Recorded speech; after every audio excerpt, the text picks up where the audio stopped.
ಅಥಣಿ ಪಟ್ಟಣದ ಭಾರತೀಯ ಜನತಾ ಪಕ್ಷದ ಕಚೇರಿ ಆವರಣದಲ್ಲಿ ಸುದ್ದಿಗೋಷ್ಠಿ ನಡೆಸಿದ ಬಿಜೆಪಿ ಹಾಗೂ ಜೆಡಿಎಸ್ ಪಕ್ಷದ ಮುಖಂಡರು ಸಿಎಂ ಸಿದ್ದರಾಮಯ್ಯ ನೇತೃತ್ವದ ಕಾಂಗ್ರೆಸ್ ಸರ್ಕಾರದಲ್ಲಿ ಹಲವು ಹಗರಣಗಳು ಬೆಳಕಿಗೆ ಬಂದಿದ್ದು ಅವುಗಳ ನಿಷ್ಪಕ್ಷಪಾತ ತನಿಖೆಗೆ ನೈತಿಕ ಹೊಣೆ ಹೊತ್ತು ಸಿಎಂ ಸ್ಥಾನಕ್ಕೆ ಸಿದ್ದರಾಮಯ್ಯ ರಾಜೀನಾಮೆ ನೀಡಬೇಕು ಅಂತ ಆಗ್ರಹಿಸಿದರು. ಈ ವೇಳೆ ಮಾಜಿ ಶಾಸಕ ಜೆಡಿಎಸ್ ಪಕ್ಷದ ಮುಖಂಡರಾದ ಶಹಜಹಾನ ಡೋಂಗರಗಾಂವ್ ಮಾತನಾಡಿ, ಭೀಕರ ಬರಗಾಲ ಹಾಗೂ ಹವಾಮಾನ ವೈಪರೀತ್ಯ ಮತ್ತು ಪ್ರಕೃತಿ ವಿಕೋಪದ ಹಿನ್ನೆಲೆ ದ್ರಾಕ್ಷಿ ಬೆಳೆಗಾರರು ಸಂಕಷ್ಟಕ್ಕೆ ಸಿಲುಕಿದ್ದಾರೆ. ಪ್ರಧಾನಮಂತ್ರಿ ಫಸಲ್ ಭೀಮಾ ಯೋಜನೆ ಅಡಿಯಲ್ಲಿ ದ್ರಾಕ್ಷಿ ಬೆಳೆ ಹಾನಿಗೆ ಪರಿಹಾರವನ್ನು ಕೇಂದ್ರ ಸರ್ಕಾರ ಈಗಾಗಲೇ ನೀಡಿದ್ರೂ ಕೂಡ ಅಥಣಿ ಹಾಗೂ ಕಾಗವಾಡ ತಾಲೂಕಿನ ದ್ರಾಕ್ಷಿ ಬೆಳೆ ಹಾನಿ ಪ್ರಮಾಣದಲ್ಲಿ ವ್ಯತ್ಯಾಸ ಕಂಡುಬಂದಿದೆ. ಅಥಣಿ ತಾಲೂಕಿನಲ್ಲಿ ಸುಮಾರು 15,000 ಎಕರೆ ಭೂಮಿ ಪ್ರದೇಶದಲ್ಲಿ ದ್ರಾಕ್ಷಿ ಬೆಳೆ ಅಪಾರ ಪ್ರಮಾಣದಲ್ಲಿ ಹಾನಿಯಾಗಿದ್ರು. ಪರಿಹಾರ ಕೇವಲ 40 ಕೋಟಿ ರೂಪಾಯಿಗಳನ್ನು ಮಾತ್ರ ಮಂಜೂರು ಮಾಡಲಾಗಿದೆ. ತಾಂತ್ರಿಕ ಸಮಸ್ಯೆಯಿಂದಾಗಿ ಪರಿಹಾರ ವಿತರಣೆಯಲ್ಲಿ ವ್ಯತ್ಯಯ ಉಂಟಾಗಿರೋ ಕಾರಣದಿಂದಾಗಿ ರಾಜ್ಯ ಹಾಗೂ ಕೇಂದ್ರ ಸರ್ಕಾರಗಳು ಇದನ್ನು ಸರಿಪಡಿಸಬೇಕು. ಅಲ್ಲದೆ ಕೇಂದ್ರ ಸರ್ಕಾರ ದ್ರಾಕ್ಷಿ ಬೆಳೆಗೆ ಬೆಂಬಲ ಬೆಲೆಯನ್ನ ವೈಜ್ಞಾನಿಕವಾಗಿ ನಿರ್ಧರಿಸಬೇಕು ಅಂತ ಆಗ್ರಹಿಸಿದ್ರು. ನಂತರ ಬಿಜೆಪಿ ಯುವ ಮುಖಂಡ ಸಂಪತ್ ಕುಮಾರ್ ಶೆಟ್ಟಿ ಮಾತನಾಡಿ, ಸಿಎಂ ಸಿದ್ದರಾಮಯ್ಯ ನೇತೃತ್ವದ ಸರ್ಕಾರದಲ್ಲಿ ಹಲವು ಹಗರಣಗಳು ಬೆಳಕಿಗೆ ಬರ್ತಿದ್ವು. ಅವುಗಳ ನಿಷ್ಪಕ್ಷಪಾತ ತನಿಖೆಗೆ ಸಿಎಂ ಸ್ಥಾನಕ್ಕೆ ನೈತಿಕ ಹೊಣೆ ಹೊತ್ತು ರಾಜೀನಾಮೆ ನೀಡಿ ತನಿಖೆಗೆ ಸಿದ್ದರಾಮಯ್ಯನವರು ಸಹಕಾರವನ್ನ ನೀಡಬೇಕು.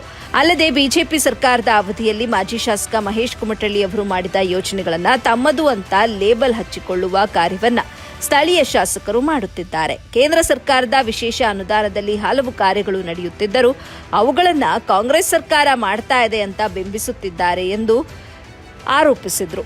ಬಳಿಕ ಬಿಜೆಪಿ ಪಕ್ಷದ ಮುಖಂಡ ಪ್ರಭಾಕರ್ ಚವ್ಹಾಣ್ ಮಾತನಾಡಿ, ರಾಜ್ಯ ಹಾಗೂ ರಾಷ್ಟ್ರಮಟ್ಟದಲ್ಲಿ ಬಿಜೆಪಿ ಪಕ್ಷದ ಸದಸ್ಯತ್ವ ಅಭಿಯಾನವನ್ನ ಮಾಡಲಾಗುತ್ತಿದ್ದು ಅತಿ ಹೆಚ್ಚು ಪ್ರಮಾಣದಲ್ಲಿ ಬಿಜೆಪಿ ಪಕ್ಷದ ಸದಸ್ಯರನ್ನ ಸದಸ್ಯತ್ವ ಮಾಡಿಕೊಳ್ಳುವ ಅಭಿಯಾನಕ್ಕೆ ಸಹಕಾರ ನೀಡಬೇಕು ಅಂತ ಮನವಿ ಮಾಡಿದರು.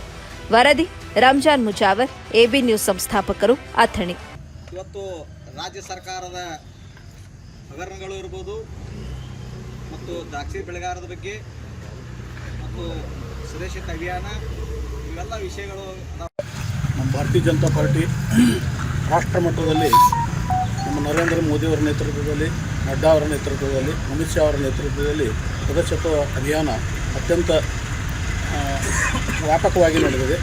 ಇಡೀ ದೇಶದಾದ್ಯಂತ ಅತ್ಯಂತ ಹುರುಪಿನಿಂದ ನಡೆದಿದೆ ಮತ್ತು ಅದೇ ರೀತಿ ಅಥಣಿಯಲ್ಲಿ ಕೂಡ ಸದಸ್ಯತ್ವ ಅಭಿಯಾನ ಈಗ ನಡೆದಿದೆ. ನಗರದಲ್ಲಿ ಕೂಡ ನಾವು ಅನೇಕ ಜನ ಪ್ರಮುಖರು ಪ್ರತಿಯೊಂದು ವಾರ್ಡ್ನಲ್ಲಿ ಸಭೆಗಳನ್ನು ಮಾಡಿದ್ದೀವಿ ಮತ್ತು ಜಿಲ್ಲಾ ಪಂಚಾಯತ್ ಹೆಡ್ ಕ್ವಾರ್ಟರ್ನಲ್ಲಿ ಕೂಡ ಸಭೆಗಳನ್ನು ಮಾಡಿ ಬರುವಂಥ ಪ್ರತಿ ಬೂತ್ ಪ್ರಮುಖರಿಗೆ ನಾವು ಅಭಿಯಾನದ ಬಗ್ಗೆ ಒಂದು ಡೆಮೋ ಮಾಡಿ ಅವರಿಗೆ ಅಭಿಯಾನದಲ್ಲಿ ತೊಡಗಿಸುವಂಥ ಕೆಲಸವನ್ನು ಮಾಡಿದ್ದೀವಿ. ಕಳೆದ ಬಾರಿ ನಮ್ಮ ರಾಷ್ಟ್ರೀಯ ಪ್ರಮುಖರು ಎಲ್ಲರೂ ಸೇರಿ ಭಾರತೀಯ ಜನತಾ ಪಾರ್ಟಿಯ ಸದಸ್ಯತ್ವವನ್ನು ಒಂದು ಜಾಗತಿಕ ಮಟ್ಟದಲ್ಲಿ ಒಂದು ದಾಖಲೆಯನ್ನು ಹೇಗೆ ನಿರ್ಮಾಣ ಮಾಡಿದರೂ ಅದೇ ರೀತಿ ಈ ವರ್ಷ ಕೂಡ ದಾಖಲೆ ಆಗುತ್ತದೆ.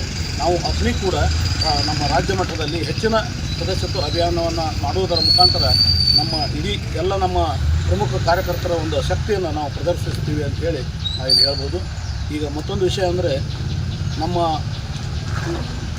ಪುರಸಭೆಗೆ ಭಾರತೀಯ ಜನತಾ ಪಾರ್ಟಿ ಮೀಟಿಂಗ್ ಆಗಿರುವಂಥದ್ದು ಈ ಉಪಕರಣಗಳು ಏನದಾವ, ಇದೇನು ಒಂದು ಹವಾಮಾನ ಇಲಾಖೆಗೆ ವರದಿ ಹೋಗ್ತೈತಿ, ಸೆಟ್ಲೈಟ್ದಿಂದ ಹೋಗ್ತೈತೆ. ಅದು ಸೆಟ್ಲೈಟ್ದಿಂದ ಹೋದ ನಂತರ ಅವರು ಒಂದು ವರದಿಯನ್ನು ಆ ಕಂಪ್ನಿಗೆ ಕಳಿಸ್ತಾರೆ. ಆ ಕಂಪ್ನಿಯವರು ಅಸೆಸ್ಮೆಂಟ್ ಮಾಡ್ತಾರೆ, ಕ್ಯಾಲ್ಕುಲೇಷನ್ ಮಾಡ್ತಾರೆ. ಕ್ಯಾಲ್ಕುಲೇಷನ್ ಮಾಡುವಾಗ ಇದರೊಳಗೆ ಏನೋ ಒಂದು ನಮೂನಿ ಷಡ್ಯಂತ್ರ ಐತಿ. ಇದ್ರೊಳಗೆ ಇದು ಏನು ಷಡ್ಯಂತ್ರ, ಹೆಚ್ಚು ಕಡಿಮೆ ದ್ರಾಕ್ಷಿ ಬೆಳೆಯುವಂಥಲ್ಲಿ ಹೆಚ್ಚು ಕೊಟ್ಟಾರ, ಹೆಚ್ಚು ದ್ರಾಕ್ಷಿ ಬೆಳೆಯುವ ಏರಿಯಾ ಇದ್ದಲ್ಲಿ ಕಡಿಮೆ ಯಾಕೆ ಬಂತು? ಅಥಣಿ ತಾಲೂಕಿನ ಊರಾಗ ಒಂದೇ ತಾಲೂಕಿನೊಳಗೆ ಹವಾಮಾನ ಬೇರೆ ಬೇರೆ ಕಡೆ ಹೆಂಗೆ ಆಗ್ತೈತಿ, ಕವಳಿ ಎನ್ಕ್ವೈರಿ ಆಗಬೇಕು. ನಂಬರ್ 2, ಈಗೇನು ನಾವು ಇದನ್ನು ಬಿಡುಗಡೆ ಮಾಡಿಸ್ತೀವಿ ಅನ್ನುವಂಥದ್ದು ಇವರು ಹೇಳ್ತಾರೆ. ಇದರಲ್ಲಿ ಈ ದುಡ್ಡು ಬಹುಮುಖ್ಯವಾಗಿ ಕೇಂದ್ರ ಸರ್ಕಾರ, ರಾಜ್ಯ ಸರ್ಕಾರದ ಪಾಲುದಾರಿಕೆ ಐತಿ ಇಲ್ಲ ಅನ್ನಂಗಿಲ್ಲ. 100% ಸೆಂಟ್ರಲ್ ಗೌರ್ಮೆಂಟದ ಅಲ್ಲ, ರಾಜ್ಯ ಸರ್ಕಾರದ ಪಾಲುದಾರಿಕೆ ಐತಿ. ಬಟ್ ಈ ಸ್ಕೀಮ್ ಬಂದದ್ದನ್ನು ಸೆಂಟ್ರಲ್ ಗೌರ್ಮೆಂಟ್. ಮತ್ತು ಇದರಲ್ಲಿ ಇವ್ರದ್ದು ಪಾತ್ರ ಏನೈತಿ, ಯಾರ್ದು ಏನೂ ಪಾತ್ರ ಇಲ್ಲ. ಇದ್ರೊಳಗೆ ಎಲ್ಲ ಆಟೋಮೆಟಿಕ್ ಅಲ್ಲಿ ಹೋಗ್ತೈತಿ. ನಿರ್ವಹಣೆ ಸರಿಯಾಗಿ ಮಾಡಲಾರ್ದಕ್ಕೆ ಅಲ್ಲಿ ಅನ್ಯಾಯ ಆಗೈತಿ. ಅನ್ಯಾಯ ಆಗಬಾರ್ದಂಗೆ ನೋಡ್ಕೊಳ್ಳೋದು ಅಷ್ಟೇ ಇವ್ರದ್ದು ಕೆಲಸ ಐತಿ, ಅಧಿಕಾರಿಗಳದಾಗಲಿ ಅಥವಾ ಯಾರ ಜನಪ್ರತಿನಿಧಿಗಳಾಗಲಿ. ಅದು ಮಾಡಲಾರ್ದಕ್ಕೆ ಏನು ನುಸ್ಕಾನ್ ಆಗೈತಿ, ಅದನ್ನು ಬಂದ್ರೆ ಸರಿ ಮಾಡುವಂಥದ್ದು ಪ್ರಯತ್ನ ಮಾಡಬೇಕು.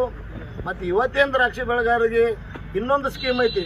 ಇದು ನಮ್ಮ ಭಾರತೀಯ ಜನತಾ ಪಾರ್ಟಿ ರಾಷ್ಟ್ರ ಮಟ್ಟದಲ್ಲಿ ನಮ್ಮ ನರೇಂದ್ರ ಮೋದಿಯವರ ನೇತೃತ್ವದಲ್ಲಿ, ನಡ್ಡಾ ಅವರ ನೇತೃತ್ವದಲ್ಲಿ, ಅಮಿತ್ ಶಾ ಅವರ ನೇತೃತ್ವದಲ್ಲಿ ಸದಸ್ಯತ್ವ ಅಭಿಯಾನ ಅತ್ಯಂತ ವ್ಯಾಪಕವಾಗಿ ನಡೆದಿದೆ.